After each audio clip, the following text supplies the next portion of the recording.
Yes, we're ready. Okay, thank you very much, Sotirola. So it's a pleasure to welcome you all to the final session of this Ilios Clinical Research and Patient Management webinar series. Today is the third of them and the last one. And since now we have been exploring the key challenges in the field of transfusion medicine for patients with hemoglobinopathies. Today it's a pleasure to introduce Dr. Núria Nogués. Dr. Nogués is the head of the immunohematology laboratory at Banc de Sang i Teixits of Catalonia here in Barcelona, and she's a very known expert in transfusion medicine and immunohematology with extensive experience in both the clinical and research settings as well. She will be presenting on the topic of alloimmunization and extensive blood typing, which is a topic of critical importance in the management of these chronically transfused patients, as we all know. And she will give us, for sure, valuable insights in all the strategies for enhancing transfusion safety and improving patient outcomes. So, as I said, this is the last one of the three webinars. After this session, maybe Sotirula can inform you on whether, how, and when they are going to be available on demand on the Ilios website. So without further ado, I give the floor to Dr. Nogués, and we will accept any questions later after her talk. Thank you very much. Thank you, Anna. Thank you for your kind introduction. Good afternoon.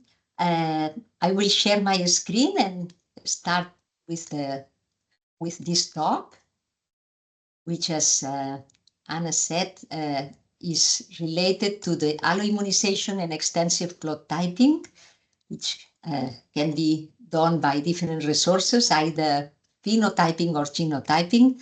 And I'll try to guide you through this talk. I'm very pleased to participate in this series of live webinars for this community. And I hope you enjoy, and I'll be glad to take your questions on this topic and provide you with my email, which I forgot to include in any of the slides, Sotirola. So perhaps later I can add it to the chat. So if anyone needs to contact later.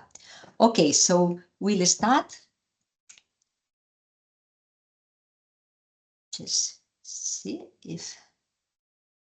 Okay, I have organized this talk on focusing on these topics. I'll start with a brief introduction on red cell alloimmunization, and then we'll focus on the alloimmunization in particular in patients with hemoglobinopathies. We'll talk about preventive matching and the added value of genotyping in this context, and also the different pheno and genotyping strategies, and with some final remarks. Okay, well, red blood cell alloimmunization is triggered when a person lacking a particular blood group antigen is exposed to this antigen either during transfusion or pregnancy. In any of these scenarios, these alloantibodies may be clinically significant and may lead, therefore, to delayed hemolytic transfusion reactions or to hemolytic disease of the fetus and newborn. Although the exposure to an antigen is necessary for alloimmunization to occur, it is not alone sufficient, as there are other factors that are also important and that play a role in red blood cell alloimmunization. These other factors may be either donor factors related to the degree of antigen matching between the donor and the recipient. It may be related to the donor ethnicity, as we will see, but it may also be related to the blood component factors, if they are leukoreduced, or the antigenic profile of this red blood cell unit. And also, it may be related to the recipient's ability to present the antigens to their immune system, and that is related to their HLA typing, also to the underlying recipient disease, and to the prior exposure to the antigen. Okay, there are many different blood group antigens which are recognized by this working party that belongs to the International Society of Blood Transfusion. And this is the red cell immunogenetics and blood group terminology, which recognizes nowadays up to 393 different blood group antigens. Of those, 366 have been fully characterized and are grouped into 47 blood group systems. This is a link for you, for those of you that would like to check for these antigens. Fortunately, not all these antigens are as immunogenic as others, and not all of them, not the antibodies against these antigens are not all of them clinically relevant. So, but this is a wide spectrum of blood group antigens that are expressed on the red cell membrane, and they are also diverse in nature. There are some of these antigens are carbohydrates, some others are protein, glycoproteins, or lipoproteins. So there is a wide spectrum of different antigenic profiles, and as we said, not all of them are equally immunogenic. The immunogenicity of the blood group antigens is how likely an antigen-negative individual is to make an immune response to an antigen-positive exposure. And that is not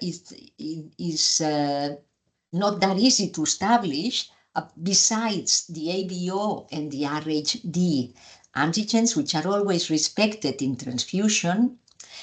This is the list of the scores of immunogenicity for other blood group antigens, starting with the KEL antigen as the one with the highest score for immunogenicity. The calculations of this score are estimates, in fact, based on the number of individuals in a certain population producing an alloimmune response to a given antigen and their probability of exposure to that antigen based on the frequency that antigen is represented in a population. And this, of course, varies depending on the population, if it's a European population or African population. So this is not really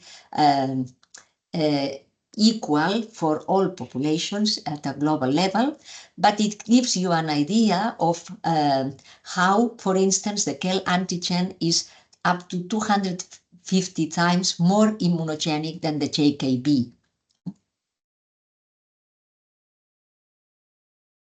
And in fact, most of these antigens, like the JKA and JKB, are expressed on the same membrane protein and just only differing one amino acid. And despite this single difference of amino acid residue within the protein, the extracellular part of the protein, the immunogenicity differs very much, because as you can see, the JKA antigen is 90 times more immunogenic than the JKB.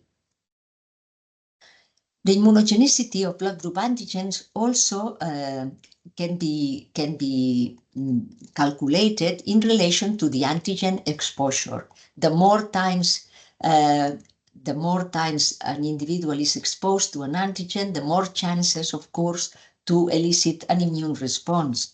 And that is important in particular for those patients depending on chronic transfusion support.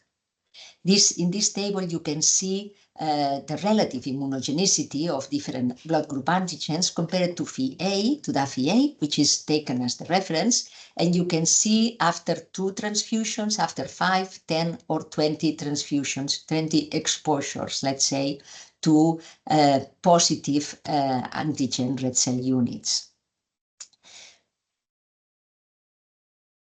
The red cell alloimmunization also depends on the recipient disease.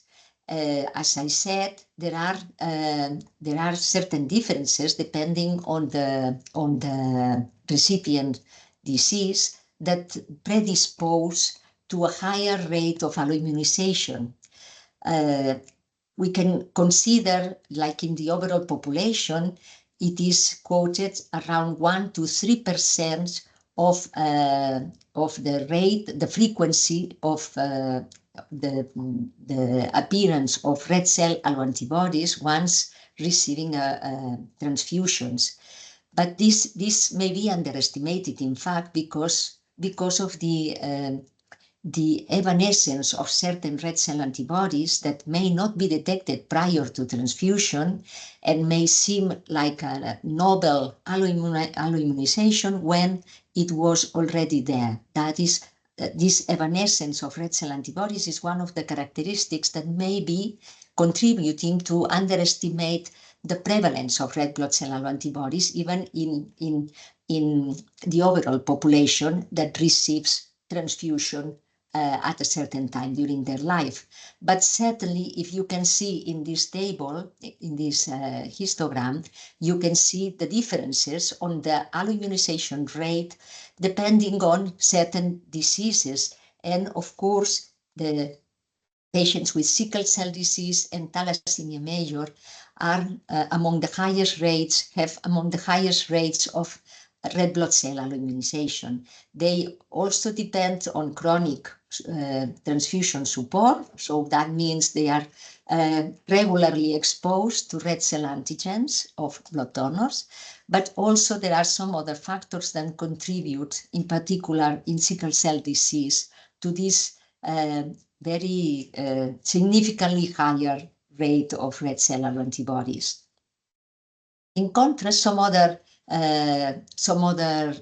diseases or some other clinical conditions that also receive transfusion support, at least for a certain period during their treatment, when they are under immunosuppressive medications, they have lower rates of alloimmunization compared to control patients. And instead, there are other sort of clinical conditions like myelodysplastic syndromes or aplastic anemias, which are not immunosuppressed and that also require chronic transfusions, and they also have these high rates of alloimmunization, as you can see.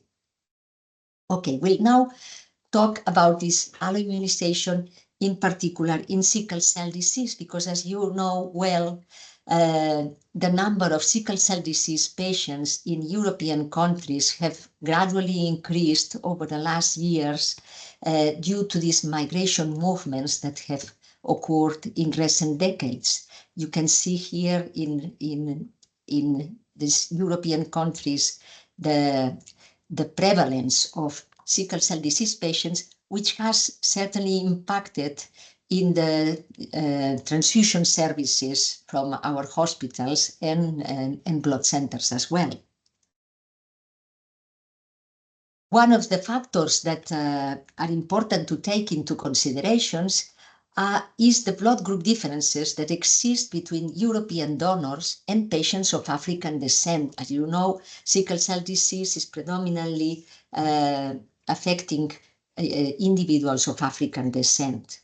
And in this context, you see in this table the percentage of the frequency of a certain blood group antigen. These are the most clinically relevant blood group antigens, a part of ABO, of course. And you can see here the differences between the white donor population in contrast with the black population. And if you look carefully on the big C, for instance, it is quite striking the difference that is much less represented in the African population, as well as the big E. But also for the DAFI antigens are less represented in African populations compared to the Caucasian population, in particular DAFI-A, and also big S and JKB are also much less represented. That means that in summary, to focus on the most important differences that are impacting on these alloimmunization events, if you see the most immunogenic antigens, the first row is on the Rh phenotype, the D, big C, big E, little c, and little e. the patients with African descent are mostly big C and big E negative, whereas the donors of European descent are mostly either big C or either big E positive. For the rest of the blood group systems, for the DAFI A and DAFI B, the frequency of DAFI A negative, B negative in African patients is very significant compared to the European population, which is mostly either DAFI A positive and B positive, quite nicely represented both, as you see in the table. For JK antigens, there are also significant differences for JKB negative, in particular for African population, and big S negative also compared to the big S positive representation in the European donors. So for these blood group mismatches that we have seen here between the donors of European descent and patients of African descent are in fact impacting on the rate of alloimmunization. We have seen on the table per individual blood group antigens, the frequency with which they are represented in the population. But if we talk about combinations of a certain phenotype, you see on this table that for this combination, D positive, little c, little e, and Kel negative, the African population has a 41% frequency, whereas the European population is much less. And for this combination, which is still a combination of common blood group antigens, this is not necessarily looking into infrequent phenotypes or rare combinations. It is just the fact that the combination of different phenotypes are much less represented, as you see here, in the European population compared to the African population. That means that an African patient with a combination or a mixture of different alloantibodies, even if they are directed against common specificities, may complicate their transfusion support very much if they are supported exclusively with the European blood donor population, which is mostly of Caucasian origin. But there are other factors influencing also this high rate of alloimmunization in sickle cell disease patients, particularly the inflammatory clinical state of this disease and the frequent inflammatory complications associated with a higher risk of red cell alloimmunization, especially in acute settings. So which are the consequences of this red cell alloimmunization in sickle cell disease patients? Well, the worst consequences are these delayed transfusion reactions, which are hemolytic transfusion reactions, and also the increased risk of hyperemolysis. But also it simply complicates very much the pre-transfusion testing, and also implies sometimes high difficulties in finding compatible blood, especially when we're facing patients carrying rare phenotypes or very infrequent phenotypes, blood group phenotypes.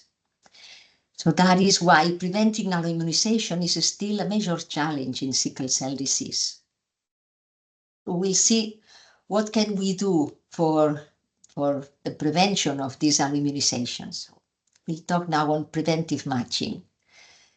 Well, antigen avoidance is the primary strategy taken at the present time to minimize alloimmunization in these patient populations, not only for the sickle cell disease patients, but also for other hemoglobinopathies like thalassemias, and also for these aplastic anemias, which I also mentioned, which are other patients requiring chronic transfusions.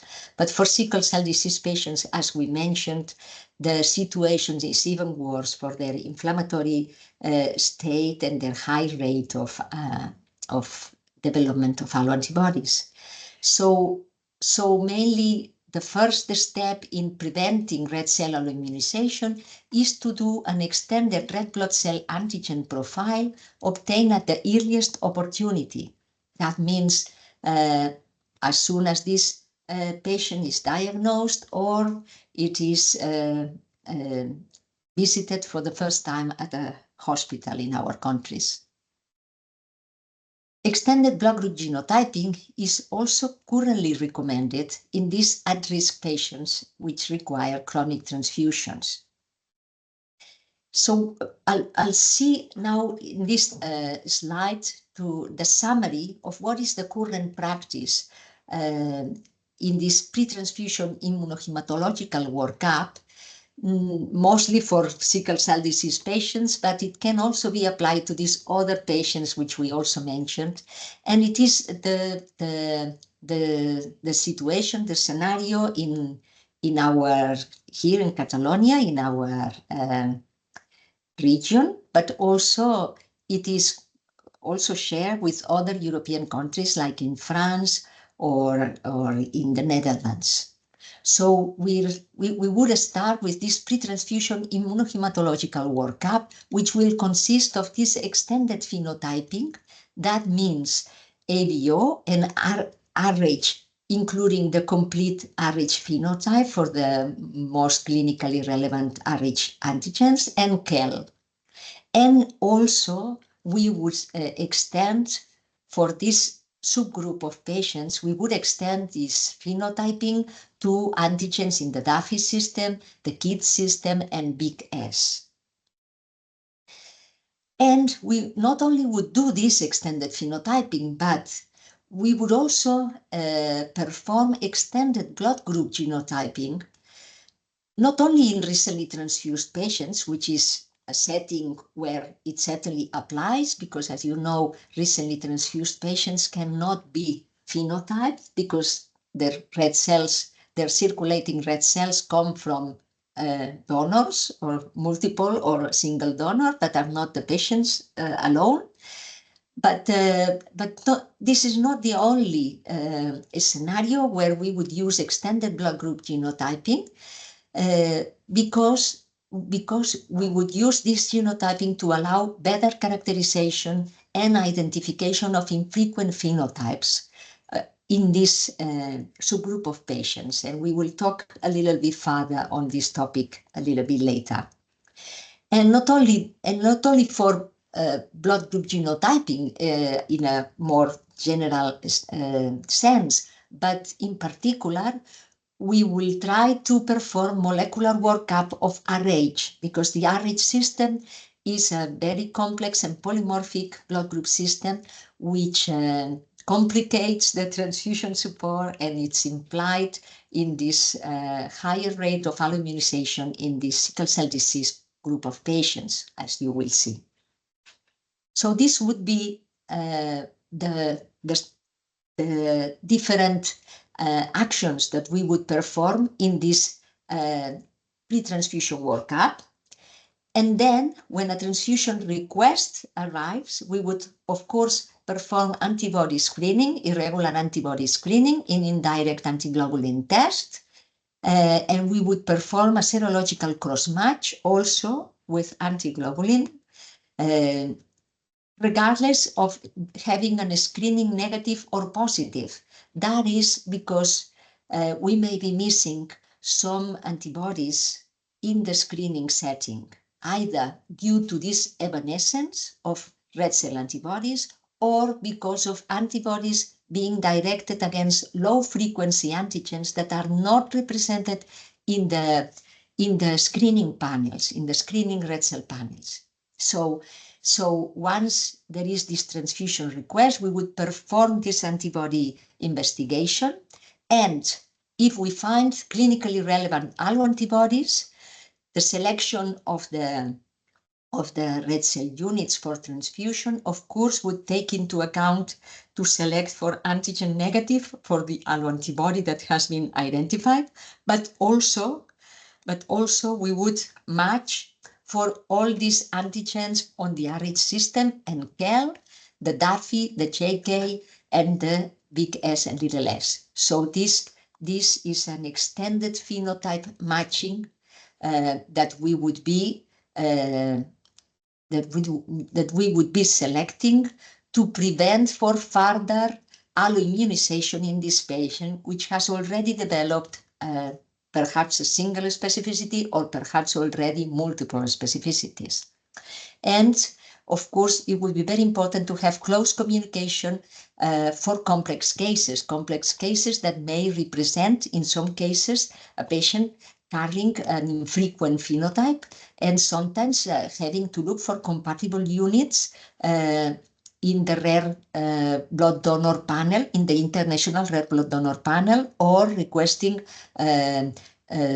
thawing priorly cryopreserved blood unit.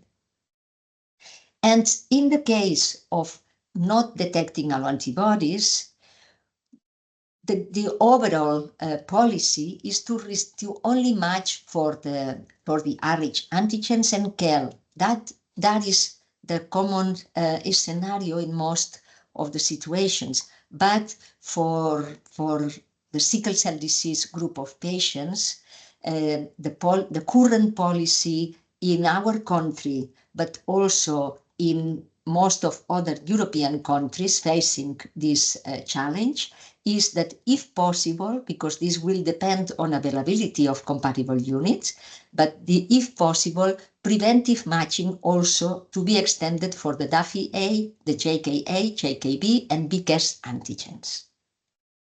So this is the summary of the policy in terms of preventing matching. But there are some limitations to this, of course. The need for increased availability of typed compatible donors for patients with complex antibody profiles and for preventive matching. In European countries, as we have mentioned, there are major disparities in blood group antigen frequencies between the donors from Caucasian origin and the patients of African descent. And that means that there is a need to encourage the African minority population to donate blood. This has prompted the targeted campaigns in different countries to recruit blood donors of African origin, like in our country, here in Catalonia. Starting in July 2019, we have undertaken these targeted campaigns to recruit blood donors of African ancestry. We have prepared this triptych with some explanations in different languages that are available at the different blood donation points in hospitals and in mobile units. And we have content in our webpage. And also we have organized some visits to our facilities to have the opportunity to explain to these blood donors the importance of their donations to cover the transfusion needs of alloimmunized patients that require compatible units, especially in the case of rare phenotypes or very infrequent phenotypes that are not represented in the Caucasian blood donor population. But what else can we improve? The fact is that using blood units from blood donors of African descent has some advantages, certainly because these disparities will be reduced. But on the other hand, it has some pitfalls or some other unexpected findings that have been reported in this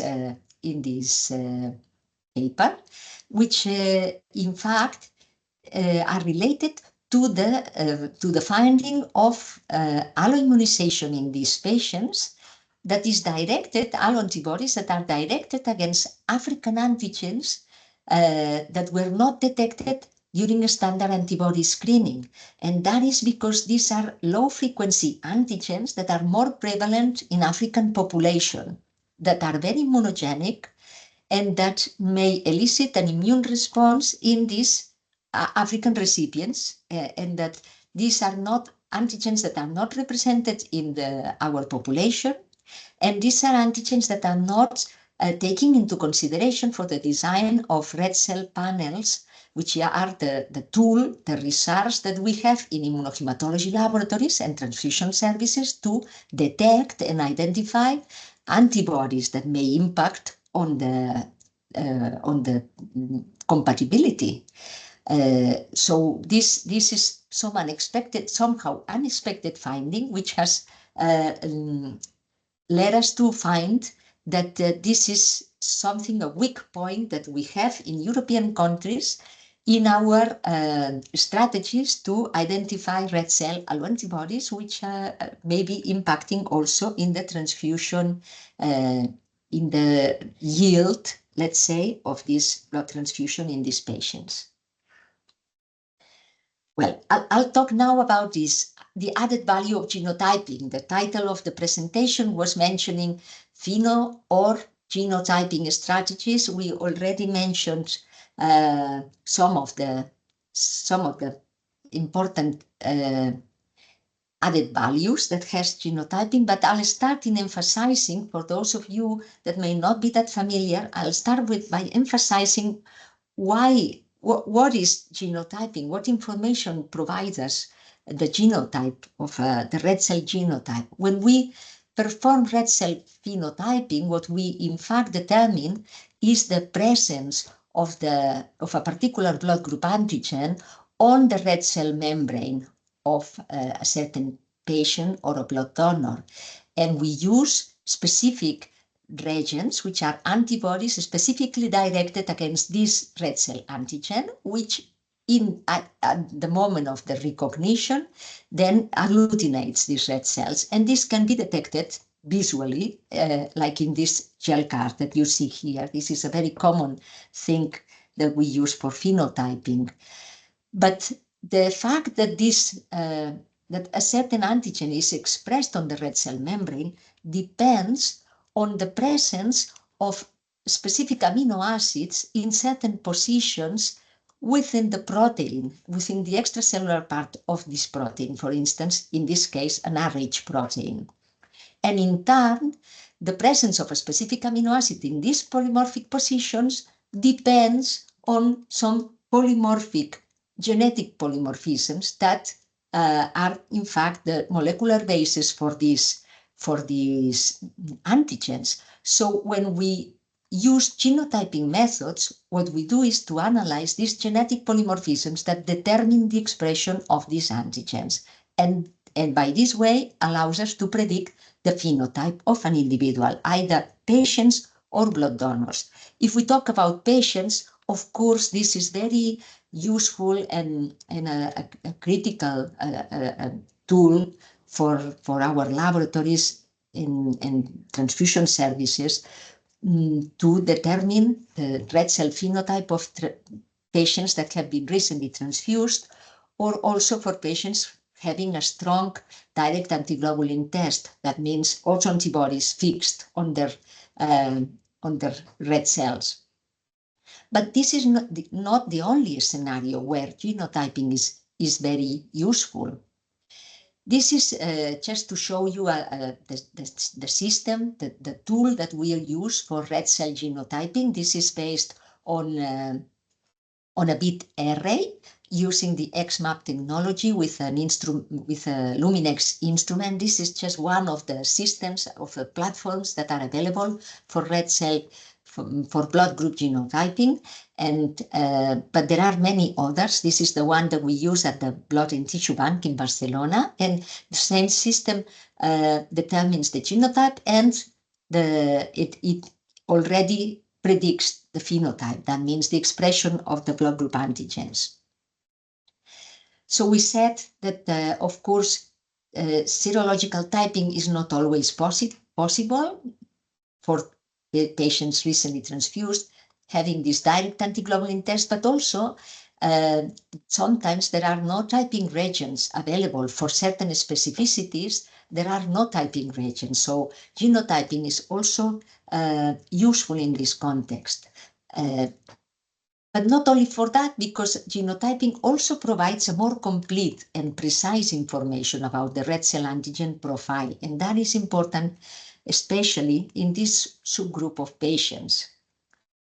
Genotyping is more accurate than commercial phenotyping reagents, particularly for determining the DAFI-B antigen, for instance, that sometimes is weakly expressed and gives a false negative result in serological typing, and also for partial Rh antigens.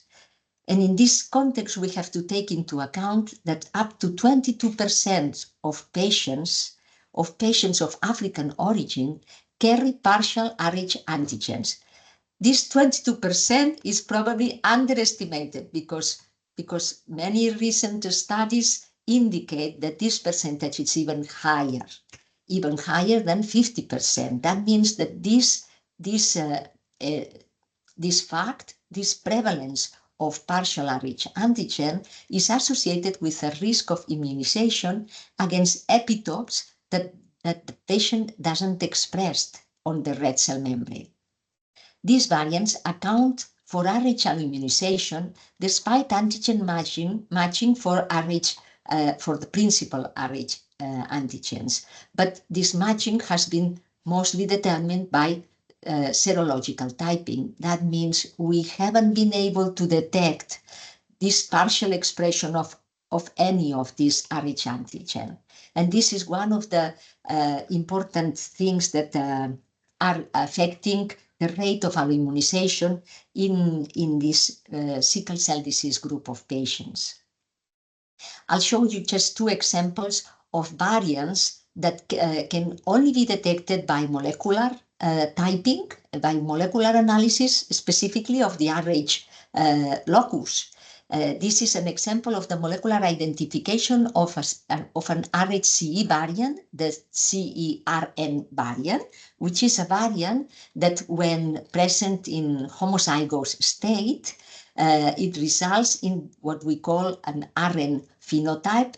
That means that these individuals are negative for the Rh46 high prevalence antigen, and that is a very rare phenotype. These patients being negative for this antigen, for this high prevalence antigen, may be immunized against this antigen, and that means being incompatible for most of the red blood cell units, we will be cross-matching with them. And this phenotype, homozygous for this allelic variant, has a prevalence of 1% in African population. So that is not that rare in African population, and it is one of the variants that has to be taken into account as an important risk for alloimmunization. This variant not only has this negativity for a high prevalence antigen, but also encodes partial big C and partial little e antigens. That means these patients can also look like a big C positive or little e positive individual having an allo anti-big C or an allo anti-little e, which may be mistaken by an auto anti-big C or auto anti-little e. And not only that, but also is associated with the expression of a low frequency antigen, which also complicates it because this is again an example of a low frequency antigen that may, in a blood donor, elicit an immune response in an African recipient that would be negative for this antigen. And these are not typed by serological reagents. And this is another example, which is a hybrid gene, which is quite represented in at least 15% of African D-negative population carries this hybrid gene, which encodes for a partial big C antigen, and that is also relevant in African population. Well, genotyping also allows us to detect some rare phenotypes which lack high prevalence antigens, like this example here, which is an individual that is homozygous for a deletion affecting the glycophorin B gene, and that has a resulting phenotype of big S negative, little s negative, and U negative, which is a very rare phenotype that that is clinically relevant in these patients. But there are other relevant phenotypes like the Rh minus 46 or the JSV negative, which are also very rare and only detected in African population. Well, which are strategies that we can use for extensive blood group typing, especially addressed to blood donor population?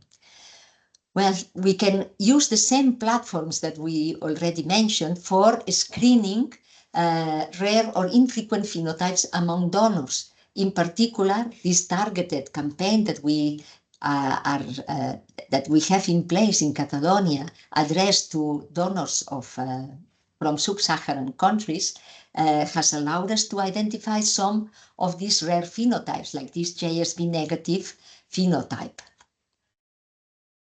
But there are other strategies that are more like high throughput and very comprehensive, allowing the sequencing by next generation sequencing technologies of a complete set of blood group genes, sometimes not only for red blood cells, but also for platelets and for even HLA included. So there are many different strategies that are nowadays developed that are not that practical for patient studies, for patient typing or genotyping, but they may be cost effective when applied to blood donor population. And just briefly, I'll just mention this strategy which we developed in our laboratory and which is used for the Rh locus comprehensive sequencing analysis by NGS. And this is a method that was developed in collaboration with Progenica, Grifols, and this method allows us to identify complex Rh genotypes, combining the detection and quantification of Rh genetic variation in a single assay. This is just an example of this variant, which we just mentioned, this CERN. This is one of the variants that can be detected with this strategy. And we have applied this strategy to this cohort of up to 374 donors from sub-Saharan countries. Of course, in this cohort, we perform extensive phenotyping, but also genotyping. And then, depending on the Rh homozygosity for certain alleles, we further study these donors with this NGS strategy, with this non-specific quantitative Rh sequencing. These are some of the results that we have got in this study, and just for you to have an impression of the frequency, we have encountered 35 out of 162 donors that were found to have clinically relevant Rh genotypes encoding partial Rh antigens or lacking a high prevalence Rh-CE antigens. So these are this is the table with the findings, but this is the frequency that you can find this partial expression on Rh antigens, also represented in the blood donors population of African origin, but the same is encountered also among the patients. And these are for partial RHD, which is also detected by these sequencing technologies and is not detected by serological analysis. So this is a limitation also of phenotyping which can be overcome by genotyping. Well, this non-specific NGS strategy has demonstrated to be a valuable tool for Rh genotyping, particularly in populations with these complex genetic profiles, like those of sub-Saharan Africa. And its application to the screening and characterization of Rh variants in our cohort of African ancestry blood donors has allowed us to identify clinically relevant rare genotypes in up to 9% of these donors.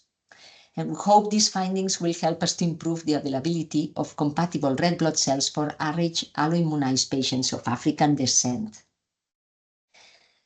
Finally, just these take-home messages of the overall talk. preventing alloimmunization in sickle cell disease patients remains a real challenge. Antigen avoidance is the primary strategy taken at present time to minimize alloimmunization. However, alloantibody formation continues to occur in some patients despite phenotype match transfusion and complicates their future transfusion support.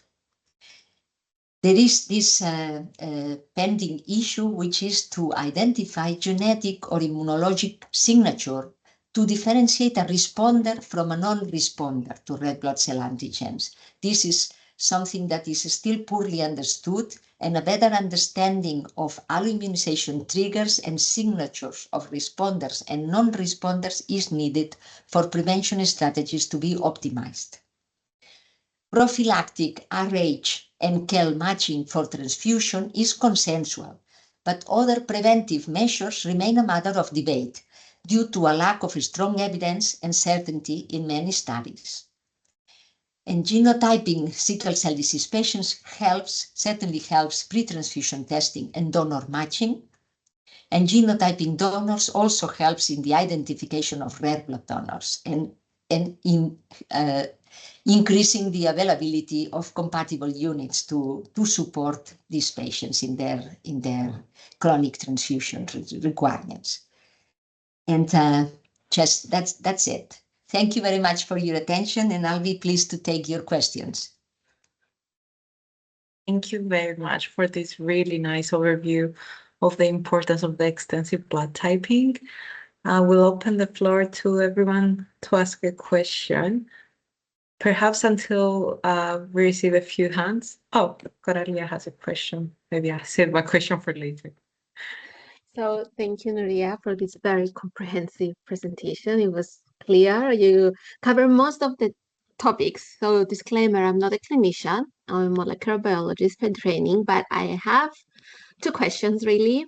So you addressed the issue of emerging technologies and next generation sequencing. I'm just wondering whether there are any studies with advanced technologies like machine learning applied to improve prediction or prevention strategies.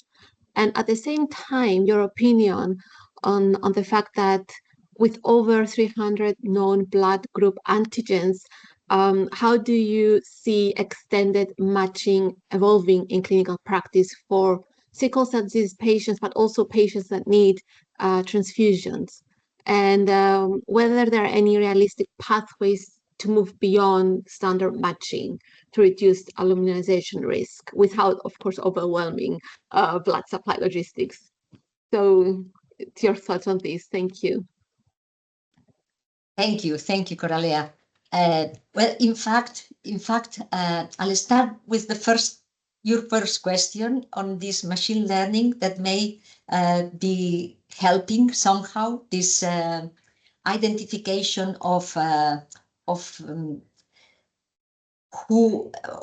these responders versus non-responders. That is, in fact, the critical pending issue that would be really helpful.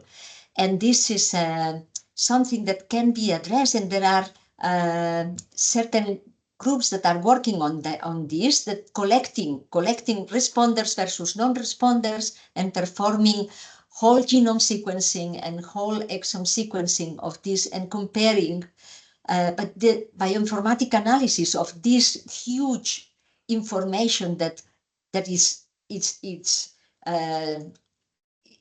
received from this sort of studies requires a lot of time, and it's not that easy to interpret. And so that is some of the things that is difficulting the identification of specific target genes or biomarkers, which is what we need. But it is a topic that some groups are working on it. So I'm hoping that at some point we will have some biomarker that will have been identified. But I understand it is not that easy, because there are many patients that you can collect DNA from them of responders and non-responders, but then These sort of studies are also very expensive, so you cannot do them at larger scale, and analyzing this huge amount of information, genetic information, to really focus on getting some practical yield out of all this massive quantity of genetic information is not that easy.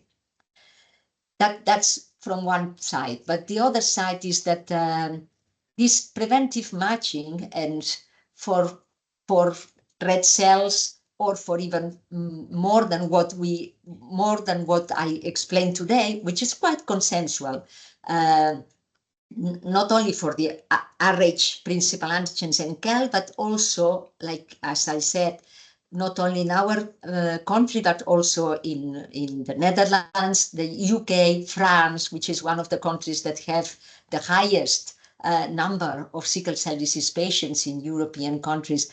They have implemented the same strategies. That means preventive matching, also including the Duffy, KIT, and Big S antigens. And that is quite consensual.